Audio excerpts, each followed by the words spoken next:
name is William Ho. I'm the CEO and co-founder of IN8BIO. We are a cell therapy company developing a novel set of cells, gamma delta T cells, for oncology.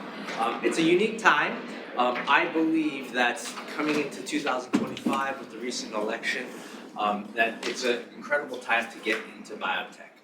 It's been a difficult couple of years, but we're seeing progress made, and one of our competitors yesterday, Senti, was up over 300% on a single day. We think our company has some unique advantages, and I'm happy to be here today to talk a little bit about it.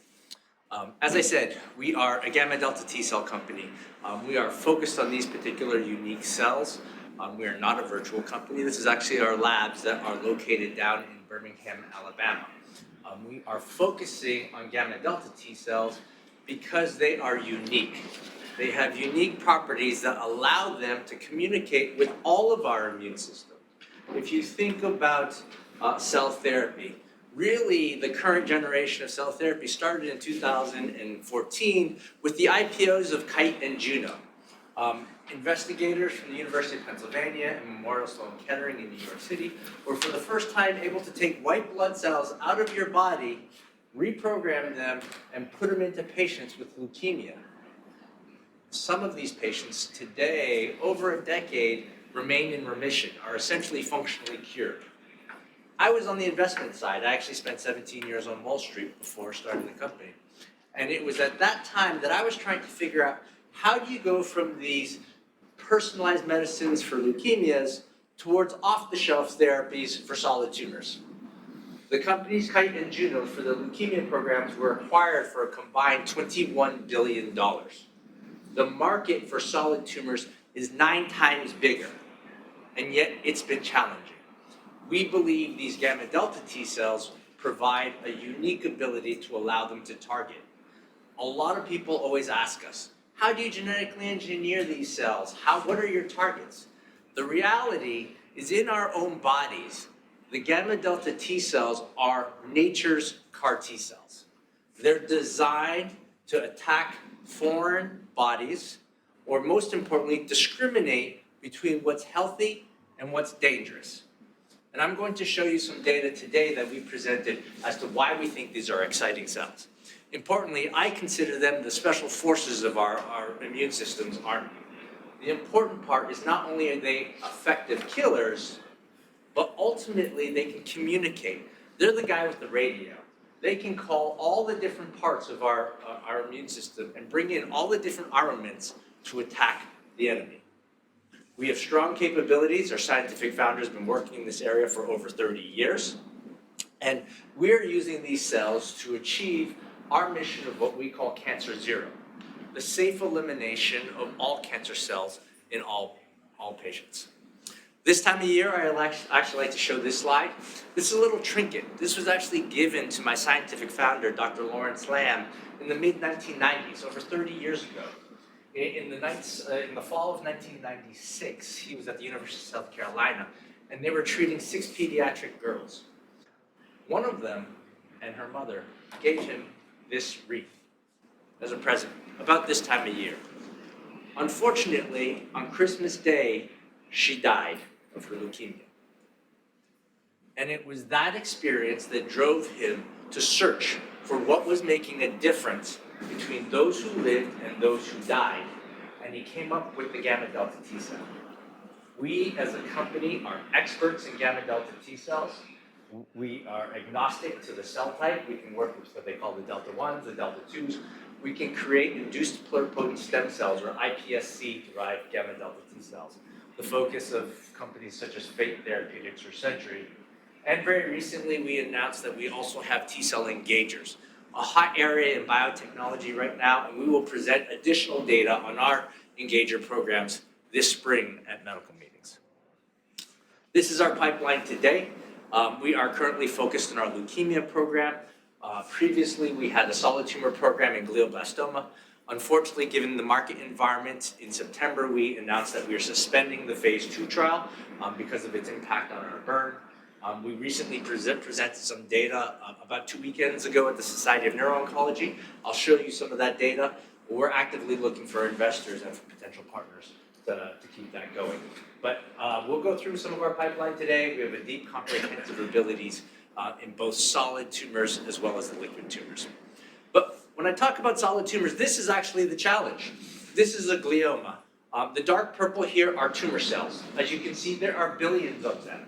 And the problem is that when we're trying to target a solid tumor, it's not this mass that ultimately kills it.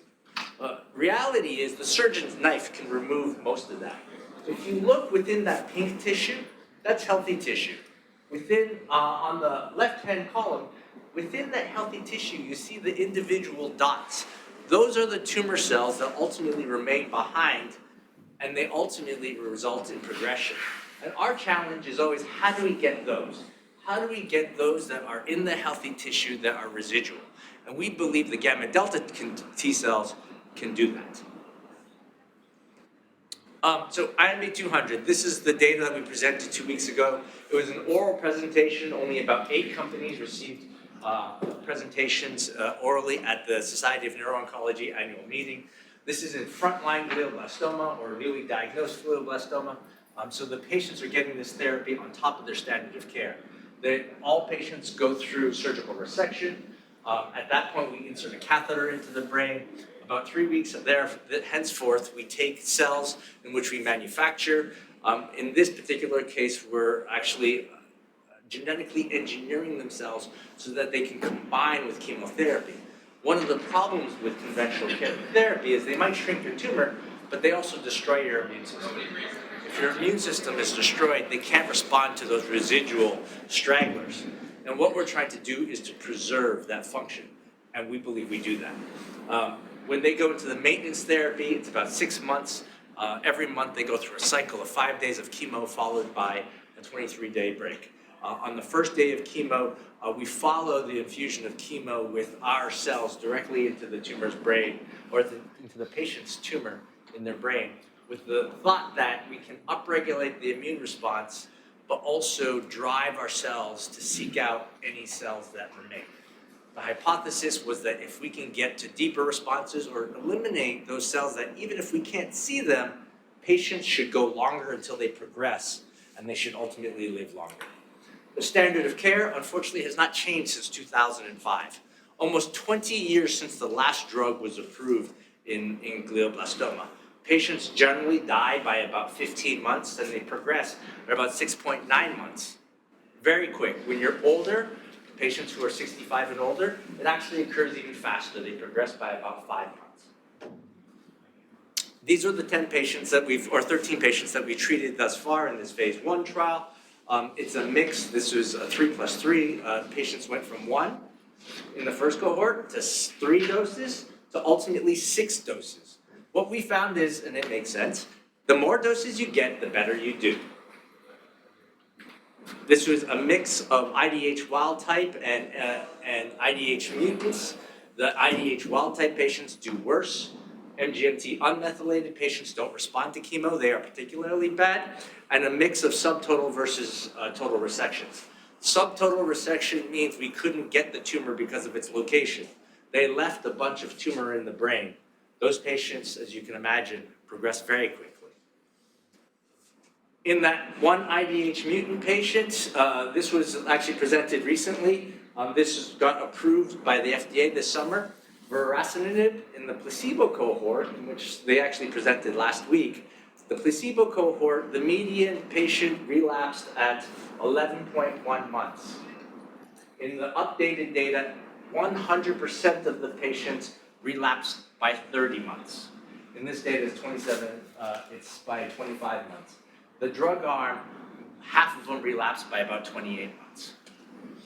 This is our data to date. We actually have one IDH mutant. It's that long curve. That patient's out over 40 months, alive in remission, back to work. We actually have 3 patients who are actually alive in remission for long term and back to work.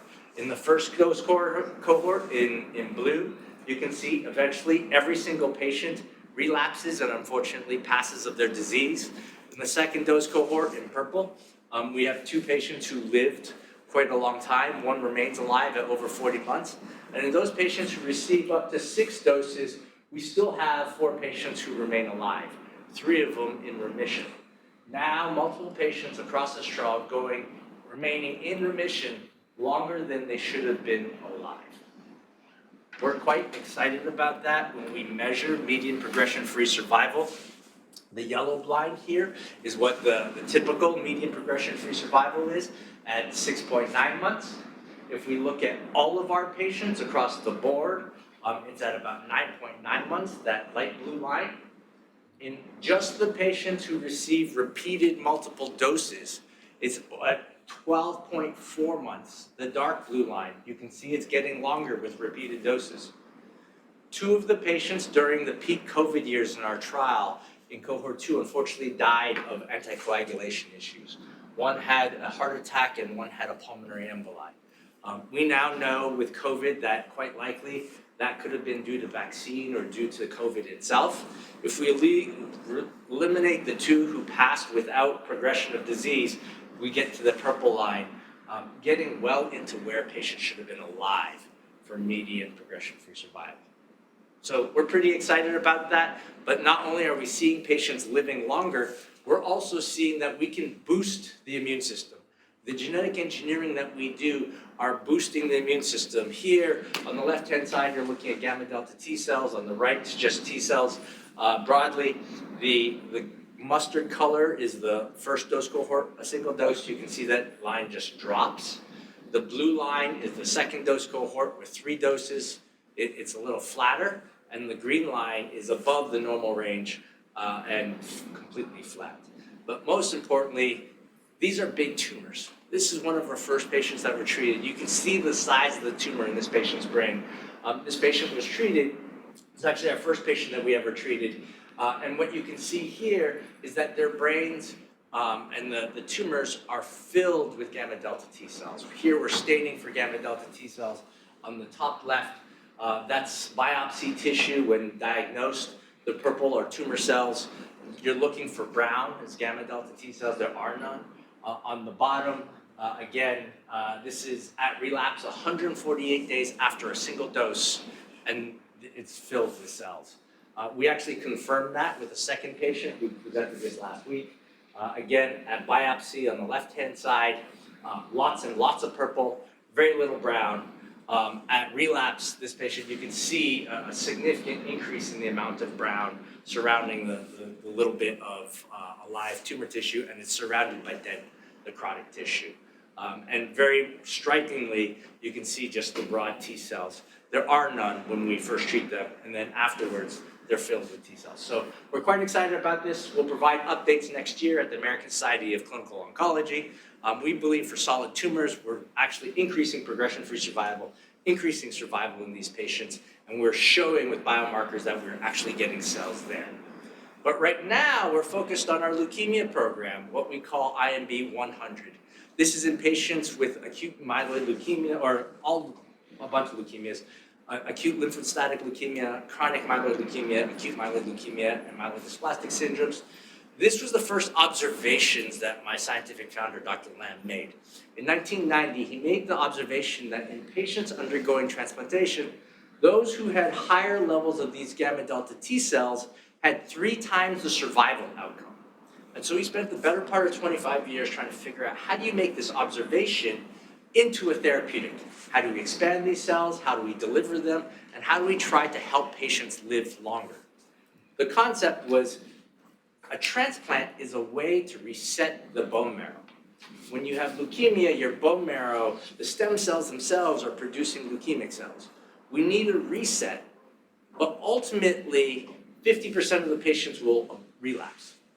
This is actually data that came out of Copenhagen in 2017. It actually supports his first hypothesis. You can read the title yourself. Patients who have higher levels of these cells survive longer. This is the relapse data, as I said.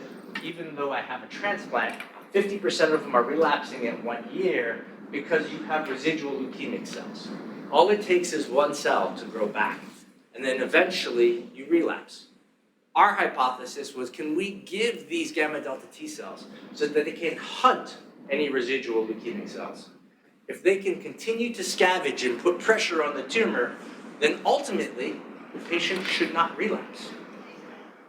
Unfortunately, you see here, if you relapse, which is the left curve, you die fairly promptly thereafter from your disease.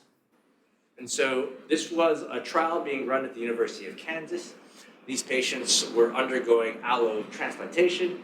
They're relatively older patients. Older patients can't tolerate heavy chemotherapy. More likely that they're going to have residual leukemic cells left behind. More likely that they're going to be frail and pass of progression of their disease. The patients here received an increasing dose of gamma delta T cells. This time it was weight-based, from 1 times 10 to the 6 cells per kilo up towards 1 times 10 to the 7 cells per kilo. We made the decision of the second dose cohort that would be our recommended phase 2 dose because of some graft versus host disease that we saw. But generally, this therapy was well tolerated. This is just the schematic of how the patients are treated. A single donor gives both the bone marrow graft as well as the blood graft for us to manufacture and freeze gamma delta T cells. They receive the transplant, and somewhere between 15 and 30 days, we infuse these cells. Again, the goal is to infuse a bolus of these cells so that they can act to hunt down residual leukemic cells. If we can eliminate any residual leukemic cells, the patients will not relapse. They should live longer. To date, we've treated 10 patients. Generally, the relapse rate, as I showed earlier, is 40 to 50% in 1 year. About 25% will relapse at 100 days. We had no patients relapse at 100 days. We had no patients relapse at 1 year. These patients were sick. Median age was 68, so fairly old. We did not cherry pick them. Some of the patients have things such as deletion of chromosome 7, trisomy, or an extra chromosome, 3 chromosomes, a chromosome 8, concurrent FLT3 or IDH, and they received no maintenance therapy. Some of these patients should have relapsed at an 80 to 90% rate. We had a patient who received 7 prior lines of therapy before going to transplant and other genetic mutations as well. Generally well tolerated, a little bit higher graft versus host disease, but responsive to steroids. And the patients are doing well. These are our swimmer's plots. We will provide an update next week at the American Society of Hematology in San Diego. And what we've announced is we are actually currently expanding this cohort, doing an expansion study. We're trying to get to 20 to 25 patients to show more data. We will present that data in the first half of next year.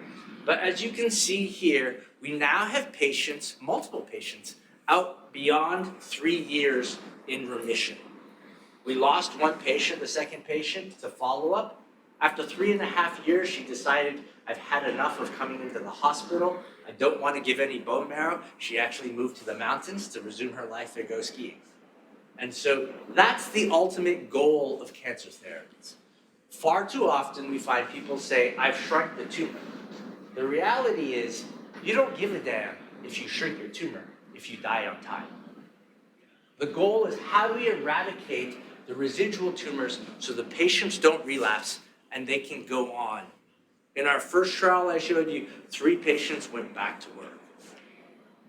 Here we have a number of patients who are doing well, who are, again, going back to their occupations. Patients out 3 and 4 years resuming a normal life. So we're pretty excited about this. We'll show some additional data coming up. But not only are we showing, again, that we are extending or prolonging life, but we are also showing the biomarkers. Here we are actually showing from no gamma delta T cells to the first cohort to the second cohort that we're actually seeing higher levels of gamma delta T cells in these people's blood. And they're persisting out over a year. It's what we call a dose response. So again, showing biologic evidence and proof that we are having an effect and increasing the numbers of these cells. So we're quite excited. Stay tuned. We'll have an update next week at the American Society of Hematology. Behind that, we have some preclinical programs. As I mentioned, we are now in the area of T-cell engagers. This brings any natural gamma delta T cells within your body towards a specific target to kill. We'll provide additional updates in the spring at a medical meeting. But we're quite excited. This is my management team. I've been in biotech for over 23 years, a unique background, having been on all sides of the business. On the VC side at Newly Venture Partners, I came out of Sprout Group or DLJ. On the investment banking at Cowen, equity research was Bank of America's lead biotech analyst for a number of years. Dr. Lawrence Lamb is my chief scientific officer. 5 minutes. Yep, perfect, thank you. Along with Patrick McCall and Kate Rockman, the CFO. We have a great board of directors and scientific advisory board. Some of the luminaries in the space, Dr. Michael Bishop heads transplantation at the University of Chicago. Bruce Levine at the University of Pennsylvania, one of the inventors of the CAR-T technology. Marcella Maus at Mass General, again, one of the leaders of CAR-T technology. And Bianca Santamazzo at Memorial Sloan Kettering, who's both a neuro-oncologist and an immunologist. We just recently raised some money. We restructured in September. We raised just over $12 million in October, late October of this year. That gives us cash into the first quarter of 2026, and we'll have a number of milestones between then and now. I want to thank you for your time. We're excited about the potential of gamma delta T cells. We think these cells can really make a difference. And to leave you, I want to leave you with this quote. This actually comes from one of our first leukemia patients. Again, diagnosed with acute myeloid leukemia, thought to be the worst of the leukemias, thought he had a death sentence, and today is still alive with his family over 3 years out. So thank you again, and I welcome you to ask any questions and to ultimately join us on our journey as we try to achieve zero.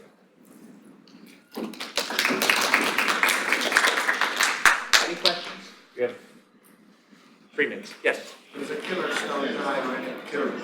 It does not. They are serial killers. We actually have it in a microscope in a video that they actually kill and then they move on and continue to kill.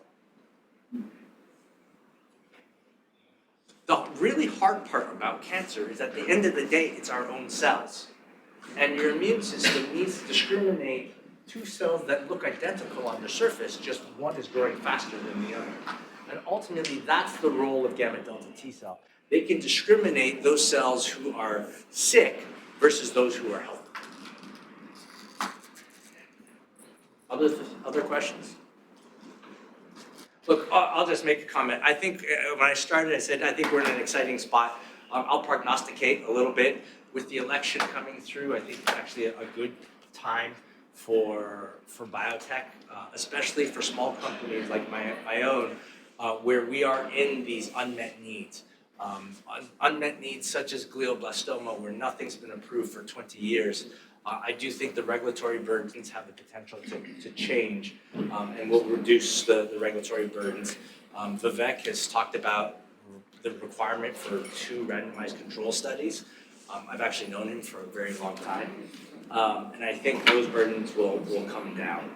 I also think that M&A will have to pick up because the pharma will have to make up some revenue streams, and potentially the FTC barriers will come down as well. Other questions? If not, thank you very much. Oh, yes. Are you using AI in your research? We are not. For our preclinical work, we have looked at LLMs and are looking at how to utilize LLMs. I should say we don't use LLMs. We use them for things like statistics and building models. We use them for stuff that we do on a daily basis. But on the research side, we have not. I spent a lot of time looking at AI and how do you do it. And the question I always had was, how does AI predict how a protein or a cell that I interact with, that I infuse into your body, is going to interact with anything else? I think there are areas where AI might work. For example, if I'm looking at a binding pocket or a binding domain and looking at the physics of how do I lock in a molecule, that makes sense. But when I'm looking at cells, if we've never seen an interaction between 2 cells, how does AI hypothesize that? With more than 6,000 small and micro-cap companies listed, if you're looking for the next Apple, then Channel Check truly is your tree. It's an investor community where you can access independent Wall Street research, advanced market data, balanced news, corporate videos, and podcasts. You can even register to attend in-person Meet the Management Series lunches. and to be part of the preeminent annual small and micro-cap investor conference, NobleCon. And here's the best news. Since Channel Check is sponsored by the featured companies, premium membership requires no investment. It's absolutely free. So check it out. Log in today. Find out why Channel Check is North America's leading source of research on the companies that just may change the world.